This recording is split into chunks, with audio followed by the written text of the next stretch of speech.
Last time we spoke about the white box stage and the gray box stage. Since then, we've moved on to doing the final art stage and what we call flight ready stage. And that's really where it's just putting the extra polish into the ship, making sure not just that it flies, but that it flies how we want it to. Not just that you can blow it up and that it takes damage, but that it looks fantastic when you do that. It has the right amount of health. Its shields are working and soaking the amount of damage that we're intending them to, and really just putting all the final touches on the ship. What we essentially do is we finish off the surface of the ship. So we decide what materials any of the geometry is going to be. So if we're going to go with a raw metal or a painted metal, we'll make sure we create all the textures necessary for each material. So, you know, we have wire textures. We'll go ahead and use palms, which is a parallax occlusion mapping texture. It's basically a decal which makes the surface look like it has a lot more detail geometry-wise than it actually does. And we'll use that in order to add rivets to the surface, cut lines onto the wings as an example, where no actual geometry exists. So it looks far more detailed geometry-wise than it actually is, which makes it more efficient to run an engine. It uses less resources, but it looks great. It ends up looking like there's tons of detail on the ship. And it's actually one of our favorite parts to start working on. Once we get to that stage, it really is about detailing it and sort of bringing the ship to life in terms of the way it looks. Because we have a lot of freedom as to how we make these cut lines, you know, start dancing across the ship without actually having to affect the geometry in any significant way. We'll make sure during that stage also to finalize all the animations. So we'll bring in Jay Brushwood in Texas in order to finalize all that, change the timing on the animations if we need to. Finally get to get my hands in it and get nitty gritty in terms of setting up pivots, the hierarchy structure of the ship. And for those that you don't know, the hierarchy is basically a parent-child relationship. For instance, it's like your hand being a child of your forearm being a child of your upper arm. Same thing deal on the ship. We've got all sorts of hierarchy structures where things can branch out and do their own thing. For instance, with the landing gear, the foot of the landing gear is going to be attached to the ankle of the landing gear. And then we might have pistons that, you know, go in and out of each other and that allow the landing gear to fully retract in. And so anyway, after setting up all that, I get the opportunity to go ahead and work on the timing of the animations. And this is where, you know, you actually add the bit of, you know, flair with overlapping action and a lot of other principles of animation of how things, you know, deploy. And the various parts of the ship that we end up setting up animations for are things like the landing gear, the ladder entry, the canopy opening and closing. All sorts of this stuff needs to be worked out. And then we export that all to game. And once it's exported to game, the next thing we do is we set up the character interactions. And this would be the character climbing in and out of the cockpit, opening up a drawer, you know, opening up a hatch, all the various things. For me, the whole process is kind of building a puppet that I then get to play with. And the animation part is where it comes to life. And that's where the illusion sort of comes together. This is also the stage when we allow the VFX team to come in and start doing all of their effects for thrusters, as an example. So the difference between the effects that you'll see on the Buccaneer compared to other Drake ships would be pretty much driven by what that ship looks like and what the function of that ship is compared to the other ships. I suppose the best example is the thrusters. So the color scheme and the style of the thruster effects for the Buccaneer, they're going to be sharing similarities with the other Drake ships. However, the thrusters are a specific shape on that ship, and the thrusters actually animate in a specific way to that ship. So that's going to drive what our effects look like compared to the other ones. So the Vfx pipeline itself, we will go to from the R&D to the blockout. We then have the first pass, which is the artist's first attempt at getting that effect as kind of good as it can get it, and then that will get reviewed. We will provide feedback from that review, and then it goes into the polish pass. So the polish pass is once that's done and once that's signed off and it's been optimized as well, because that's a big part of getting the effects finished in the game, then that's it. Then the effects are done for that ship and we consider it flight ready. UI likes to be involved with kind of all milestones of the pipeline from the gray box and the white box. While a lot of the ships use the same UI style, there's definitely quite a few that will require unique screen shapes and sizes. We have a lot of great upcoming ships that have very unique, bespoke designs on them. So the earlier we know about those designs, the quicker we can start working on the visual side of things. But as for the Buccaneer and a lot of other ships, they quite a lot of them use the same template system, so UI can be kind of hands-off until the very end. When it came to doing the Buccaneer, thankfully we had a very clean and smooth pipeline introduced already, so plugging the new screens in was instantaneous basically after the 3D modelers came in. There's very few customization that need to be done. Eventually we want to have the Drake ships have their own look and feel, the Anvil ships, everything kind of, while they might have the same screen sizes and screen ratios, we want them to have their own unique colors and feel and different shape language. Our audio production, Nicola Grelk, takes care of communication between our discipline and the other disciplines. We can see that sort of large ships are coming down the pipeline. We can allocate time to work on those. Smaller ships are going to require less time. So the smaller ships tend to wait until more towards the end before we start working on them. But they all need to have the same amount of emotional connection with the player. So for example, with the Drake craft, we're looking at the lineage, the Herald, the Caterpillar, these other ships, what they sounded like and what they felt like to fly. It's quite different from the Buccaneer. The Buccaneer is far more kind of finessed than, say, the Herald. The Herald's like a can with the rocket strapped to it. I mean, it's like it's going to explode any second, and that's part of its charm, It's sort of agricultural, and this is the feeling we get from it. But we can only really tell that when the ship's got all its decals and detail and stuff in situ, and we can decide what that should sound like. Here's the Herald thrusters for a quick comparison. So you can hear that engine there. It's raw. You're strapped to a rocket. And here's our Buccaneer. That's the Drake sound. Yeah. The thrusters are made up of lots and lots of layers, and here's one of them that gives it a very distinctive tone as we traverse the thrust range here, moving up towards maximum thrust. You hear the sound morphing and changing in character, right up to the top, and then back down again. That's kind of a synth layer in the background, giving it some character.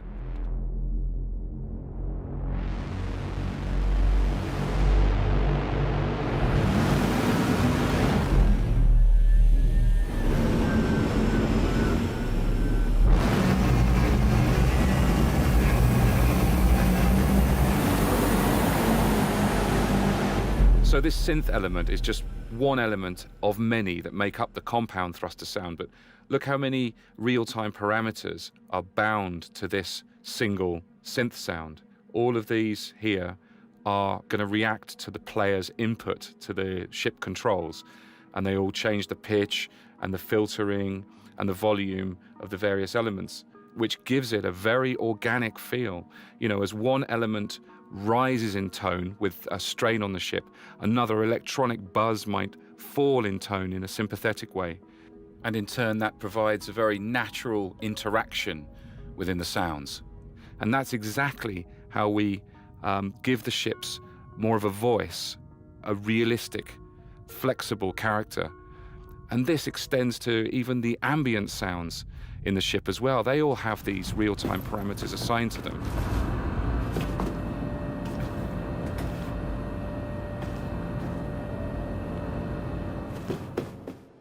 Taking the lineage from the other Drake ships and bringing it across to the new ship is what we're trying to do, but also create something unique in the new ship. It's not like a kit bash. It's not the sort of copy-paste from an old ship to a new ship. It's about taking ideas from those other Drake ships and bringing them across into the new sound design sessions for the Buccaneer, but creating something unique in the process as well. Then the last stage in the process for us on the art side is the flight ready stage. And during this stage, we are not really focusing on what the ship looks like anymore. We've already sort of finalized that, but we are filling in some of the gaps that are necessary for gameplay to be fully fledged on the ship. So what that means is we need to build damage. I am involved in every ship in the pipeline. And I jump in about white box stage. After concept's done, the modeling gets laid out, design has put some features in. I'll go in and I'll look at what the design is, what's been done so far, and start to think about destruction. Very early on, we start to think about how the ship will break apart. So we'll talk about how the meshes get divided very early. And in the case of the Buccaneer, Pat handled the damage and the lighting, and I handled some of the optimization work. And what we did for optimization was we do a process called skinning, and it's like rigging a character where you make several meshes, a single mesh, which reduces draw calls, which improves performance. And that also needs to be hooked up through our mannequin animation platform and driven through, say, the thrust of the engine needs to dilate the nozzle of the engine. So I had to hook that up. And the landing gear of the ship needs to deploy and allow you to rest on a platform and have proper collision and materials. And so I handle all that. When I get the ship from an artist, the first things I do are I start to set it up for detachability. What that usually entails is going to Max and the XML, setting up the variety of components like the wings detaching. And normally in this stage, we're getting this done so design can start to iron out health values and how parts break off and how it affects the flyability of the ship. So before I even get into doing shaders and effects and making it look pretty, just got to get it to work. After I do all the detachments, I set off how the pieces fly off the ship, and those are called vectors. So when you blow off a piece of geo, it's going to spin around, right? And that's based on its pivot point. And then that's going to rotate, and then it's just going to go flying off into space. So I set up how that works. After that, I also go into the XML and I set up pieces that will detach with other pieces. So say, for example, you blow off a big, huge engine on the Buccaneer, right? But there's a wing attached to that. There's also a thruster, and maybe there's a little wing flap behind it. You ask yourself, if the explosion was big enough, would it take off these other pieces surrounding it? So shoot that, and then you can have extra pieces fly off with actual probability. So it's kind of random whether the pieces fly off or not. That's actually just the sort of damage setup phase. I want to get into making sure everything starts to look appropriate when it breaks off. That involves getting ready for shader damage that we've added. We've talked about that, where we have the procedural damage shader, which melts across the surface. For that, we needed to do what's called UV2 setup. And now, if you know, UVs are how your texture gets mapped onto the surface of an object. So in our game, we have two sets of UVs. We have one set of UVs for the basic texture on your surface of your ship, and we have another set of UVs for your damage map to melt and wear across. You're creating like a mesh that closely resembles the shape of the actual ship, and from there, it's kind of trial and error, actually. There's really no tried and true methodology for it, and kind of working it out as we go. Quality gets better as we keep going through, but that's the basic setup. So now what I'm doing is once I get into the editor, I start to shoot the ship, right? And I'm testing it. I'm making sure that there's two types of damage happening. There's a decal happening when you shoot. So a bullet hole will leave a burn or a bullet ding, but there's also the shader damage which should happen around it. Now, the shader damage works for different weapon types, so laser will leave like a melty wear, and a bullet will leave an actual indent that has metal. As you keep shooting, you can tear a hole. As you tear a hole, the modelers have prepped it so that there's internal damage. Before tech art can implement any of the damage, we have to build it. So we need to actually generate the content that gets revealed in the damage process, the actual setup of it. So we'll do internal damage structure. So this is, like I mentioned before, this is where we build the internal structure for the wings and the body so that there's something there to show. And we will also do an initial pass on what we call the UV2s. Essentially, it's just a second UV channel, which we use to generate procedurally on the fly an alpha map, which then tells the engine where to reveal the damage on the ship. After I've done the UV2s and I've tweaked it and it looks good and there's lots of melting metal and all sorts of fun stuff going on, I move on to the VFX. Now, there's multiple people working on VFX. I'm doing more preparatory VFX. Since I do the shader damage, there's two parts to it. There's what's called squibs, which are little kind of explosive charges that create shader damage in a radius. I set the radius in max. And then there's actual particles like fire, electricity, smoke, explosions, you name it, right? Now, I don't actually build the particles, but what I do is I go into a library where all of our particles are held, and I start to set up all the pieces, and I pick effects, and I put them where I think things are exploding. Are there tubes here? Maybe there should be gas. Is there, something like that.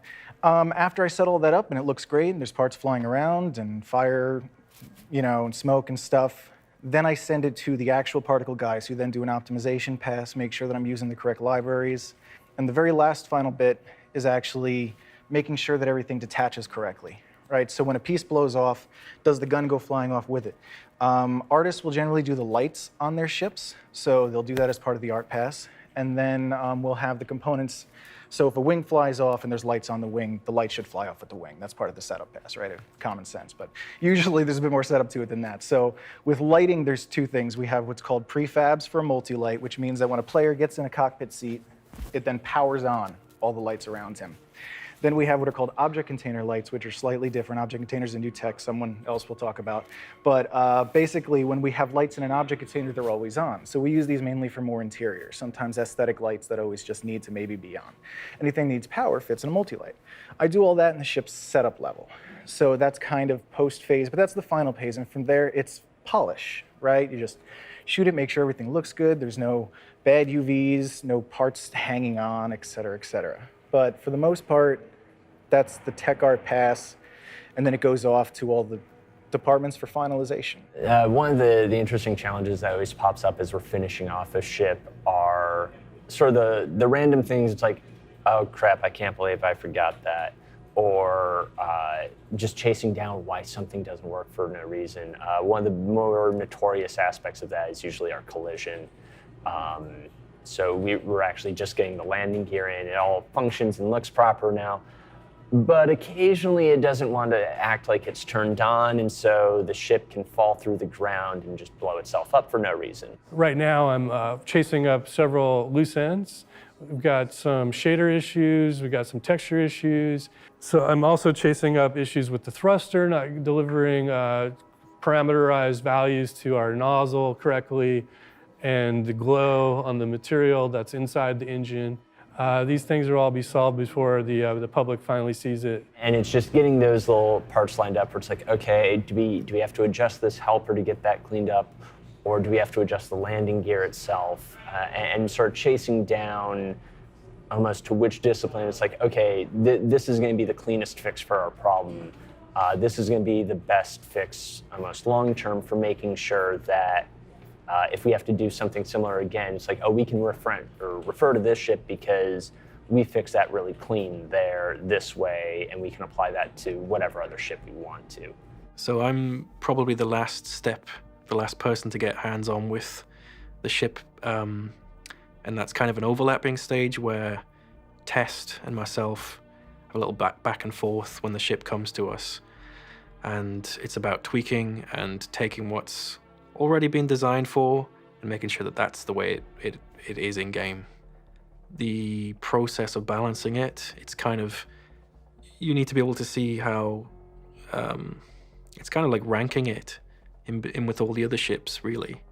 So being able to see how all the other ships compare to each other, that's kind of my job, to make sure that nothing comes in with flight tuning in particular. This ship does not outperform where it should be. It's not too fast, it's not too maneuverable, where it should sit right where it should sit. It's a difficult thing to get right, and it's often a lot of back and forth even now with testers internally and externally, where they point out mistakes or imperfections in the flight model of the ship, the flight tuning of the ship. It's when it comes to weapons, it's kind of the same. You need to make sure that the ship loadout isn't too powerful when it comes to dogfighting against each other. When it comes to finding problems with imbalance, like with weapon loadout, for instance, it's up to me to point that out to the designer in charge of the ship, see if there's any leeway. The Buccaneer being another example of that, with it having a very large loadout for weapons. You know, it hits really hard. It packs a punch. I was concerned about that it may be overstepping its bounds a little bit in terms of the wider balance. So that conversation we had, it's all about the trade-offs. So if we can ensure that ship is weak, but still hits hard, then that's fine. That's balanced.